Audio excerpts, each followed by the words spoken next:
Hello. We're going to can up some mushrooms.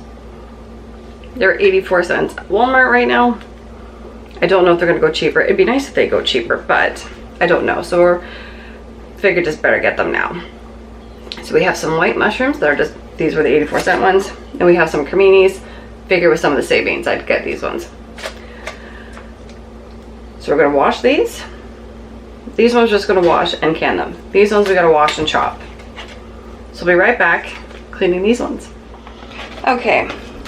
Now I know when you can mushrooms, you're supposed to just clean them off with a dry brush. Here's the thing. I've always done it this way. I have just preferred to do it this way. The water is cold. It is not warm by any means. I've never enjoyed putting my hands in it. And as for those who need to know, yes, I clean my sink before I put it in, and then I rinse it thoroughly, including the stopper that goes in there. Okay, that's out of the way.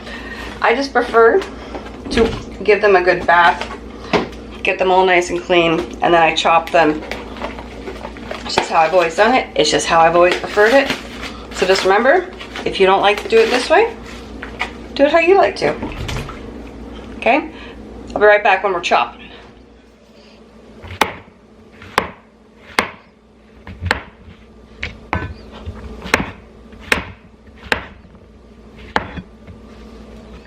Alright, so I have my water boiling. I have 2 pots going because I have a lot of mushrooms. I have 3 of these.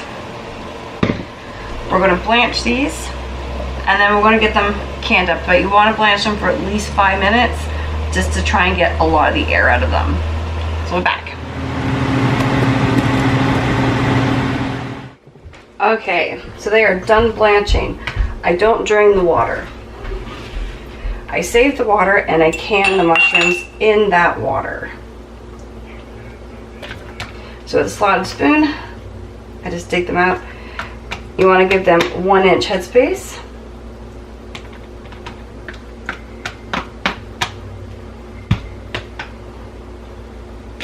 And keep going around until all your mushrooms jars are filled up. So be right back. Okay, I have the button mushrooms in jars. There's, oh shoot, I forgot. 5, 10, 15, 20, 25, 30, 35, 40.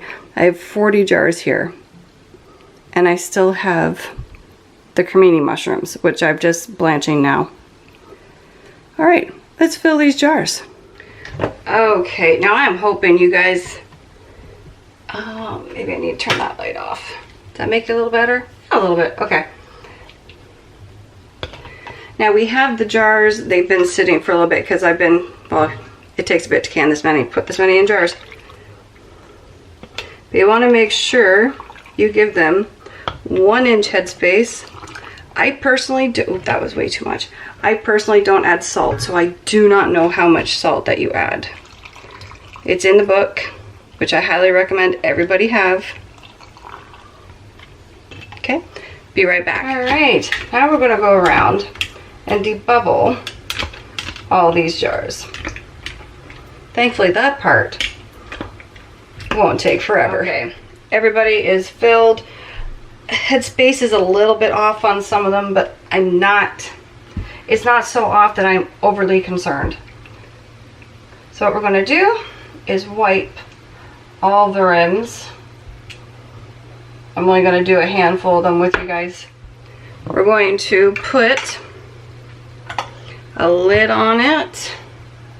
Now we're going to put a ring on it. And then it's going to go into the pressure canner for 45 minutes. So be right back. Okay, Katie and I just had to do some math. There are 72 half pints or jelly jars of mushrooms in here. So we're going to put the lid on it. I already have this one starting. Oh, this one's going to stick for me. Okay, anyway. Put the lid on, vent for 10 minutes, 45 minutes, your altitude. There is all the mushrooms. Isn't that a sea? That's a sea of mushrooms.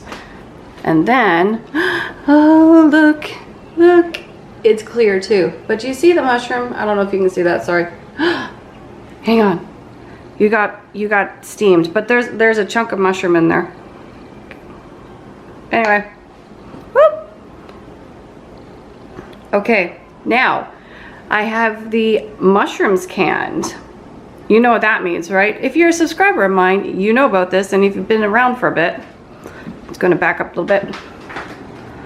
We've got mushroom broth canning, or gonna be canning anyway. It's cooking down right now. Okay. So if you guys liked the video, don't forget to hit that like, share, and subscribe button, and I'll be back again pretty soon. Bye.